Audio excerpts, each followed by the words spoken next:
đầu prang là bom tất chân ắt bom mà cả đấy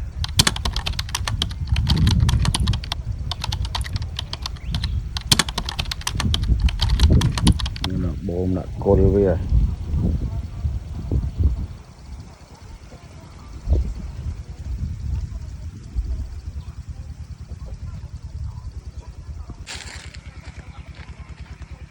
จะโขมเนี่ยดามปลายโอ้ควายเลยเนี่ยความเชียดgiá lòng à lòng ra khỏi miếng tôm á đi mua tiết tôm và hơi nàyความเชียด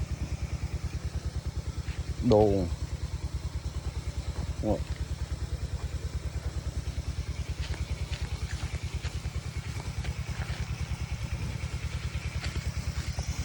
đã tật kia này mà khai này mình sao lo được muôn tê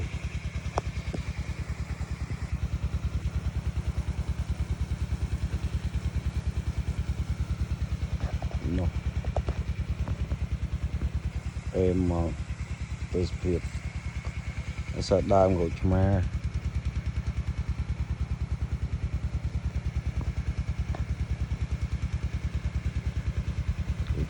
ច្រើនតែផ្លែទៅល្អឆ្នាំនេះផ្លែក្រូចឆ្មានេះមកដើមនេះផ្លែដល់តែគ្រាន់តែវាហើយប្រាំងវាទៅល្អមើលនេះសត្វផ្លែមែនទេ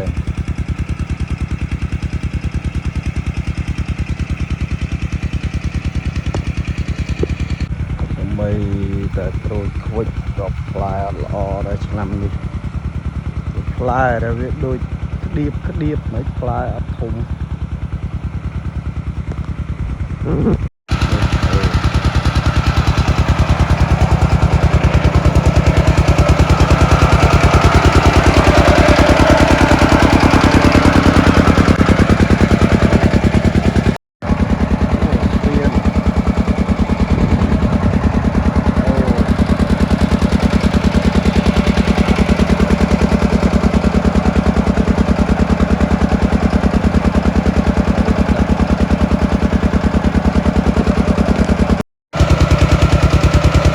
đầu prang đó là phần sân đã cô lại đấy chào này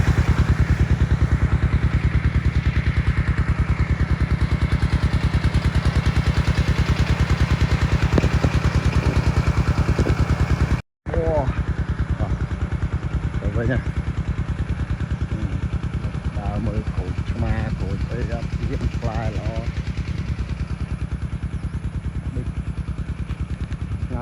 ngam muốn của ma lo bộ pe cha pe mình nè tinh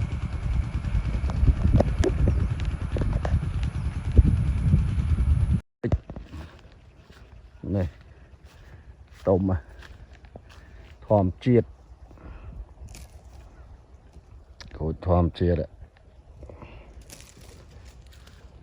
này hồng làm bài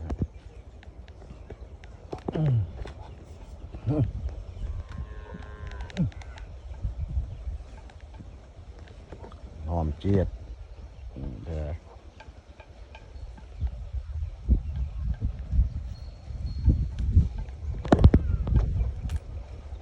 vào một thổ đi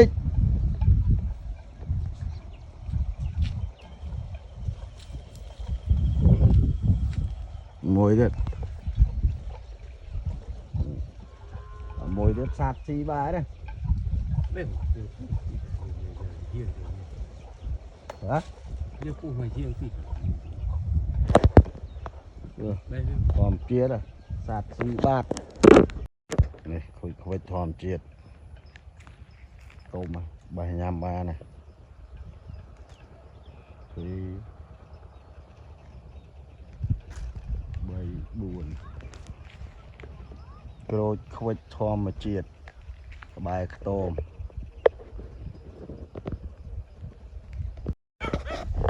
ខ្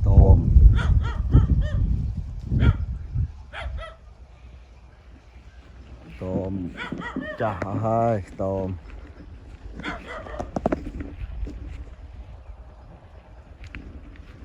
ខែប្រាំងអូ đây sẽ rất là thiệt